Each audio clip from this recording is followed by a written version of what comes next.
Good evening, listener. Welcome to Cryptic Readings.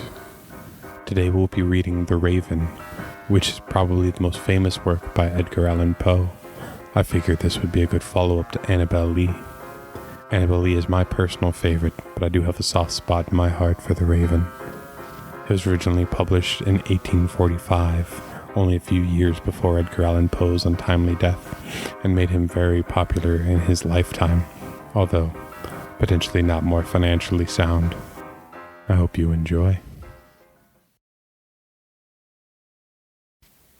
The Raven by Edgar Allan Poe. Once upon a midnight dreary, while I pondered weak and weary over many a quaint and curious volume of forgotten lore, while I nodded, nearly napping, suddenly there came a tapping, as of someone gently rapping at my chamber door. "'Tis some visitor," I muttered, tapping at my chamber door. "Only this, and nothing more." Ah, I distinctly remember, it was in the bleak December, and each separate dying ember wrought its ghost upon the floor. Eagerly I wished the morrow, vainly I had sought to borrow from my books surcease of sorrow for the lost Lenore, for the rare and radiant maiden who the angels name Lenore, nameless here for evermore. And the silken, sad, uncertain rustling of each purple curtain thrilled me, filled me with fantastic terrors never felt before. So that now, to still the beating of my heart, I stood repeating, "'Tis some visitor entreating entrance at my chamber door. Some late visitor entreating entrance at my chamber door. This it is, and nothing more." Presently my soul grew stronger, hesitating then no longer. "Sir," said I, "or madam, truly your forgiveness I implore. But the fact is I was napping, and you so gently came rapping, and so faintly you came tapping at my chamber door, that I scarce was sure I heard you. Here I opened wide the door. Darkness was there, and nothing more."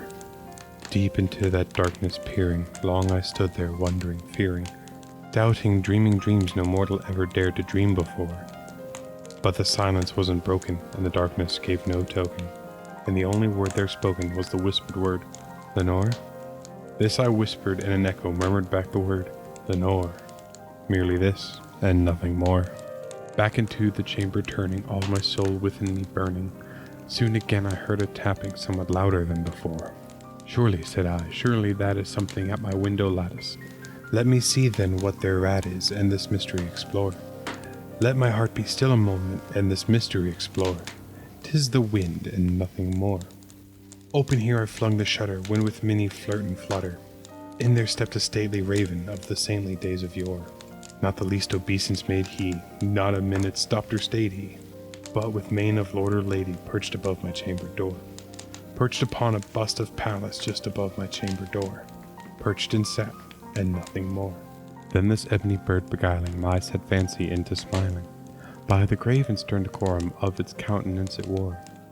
"Though thy crest be shorn and shaven, thou," I said, "art sure no craven, ghastly grim, an ancient raven wandering from the nightly shore? Tell me what thy lordly name is on the night's Plutonian shore." Quoth the raven, "Nevermore." Much I marveled this ungainly fowl to hear its discourse so plainly. Through its answer little meaning, a little relevancy it bore. For we cannot help agreeing that no living human being ever yet was blessed with seeing a bird above his chamber door. Bird or beast upon the sculptured bust above his chamber door, with such name as Nevermore. But the raven sitting lonely on the placid bust spoke only that one word, as if his soul in that one word did outpour. Nothing farther than he uttered, not a feather than he fluttered, till I scarcely more than muttered, "Other friends have flown before. On the morrow he will leave me, and as my hopes have flown before." Then the bird said, "Nevermore." Startled by the stillness broken by reply so aptly spoken, "Doubtless," said I, "what it utters is its only stock in store, caught from some unhappy master whom unmerciful disaster followed fast and followed faster, till his songs one burden bore, till the dirges of his hope that melancholy burden bore, of nevermore." But the raven still beguiling my sad fancy into smiling, straight I wheeled a cushioned seat in front of the bird and bust and door. Then upon the velvet sinking, I betook myself to linking fancy unto fancy, thinking what this ominous bird of yore what this grim, ungainly, ghastly gaunt of ominous bird of yore meant in croaking, nevermore. This I sat engaged in guessing, but no syllable expressing, to the fowl whose fiery eyes now burned into my bosom's core. This and more I sat divining, with my head at ease reclining, on the cushion's velvet lining, that the lamplight gloated o'er, but whose velvet violet lining with the lamplight gloating o'er, she shall press, nevermore. Then methought the air grew denser, perfumed from an unseen censer, swung by seraphim whose footfalls tinkled on the floor. Wretch, I cried, thy God hath lent thee, by the angels he hath sent thee, respite, and nepenthe from my memories of Lenore. Quaff, O quaff, this kind nepenthe, and forget the lost Lenore. Quoth the raven, nevermore. Prophet, said I, thing of evil, prophet still of bird or devil, whether tempter sent or whether tempest tossed thee here ashore.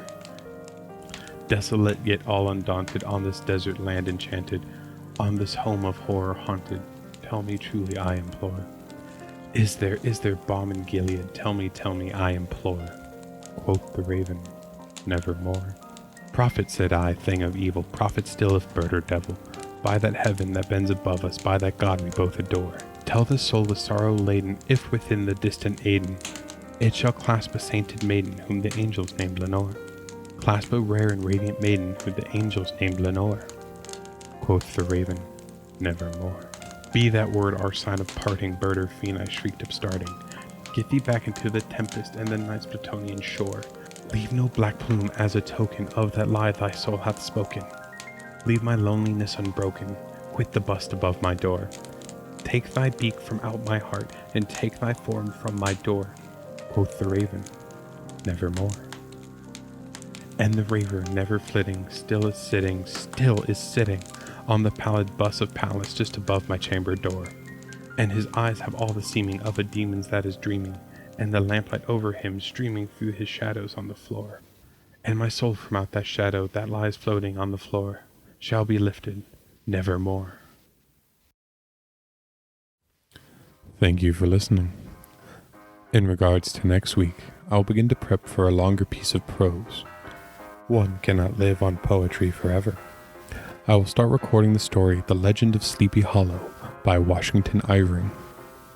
If the recording takes too long, I am planning on releasing a shorter video of Ozymandias by Percy Shelly. Also, I'll be putting a video of Annabelle Lee up without the intro or outro this week as well. I surmise that people will find it more enjoyable to listen to again and again without more additional prattle. Speaking of prattling on, that will be all for today. I hope you've enjoyed The Raven. Until next time, dear listener. Until next time.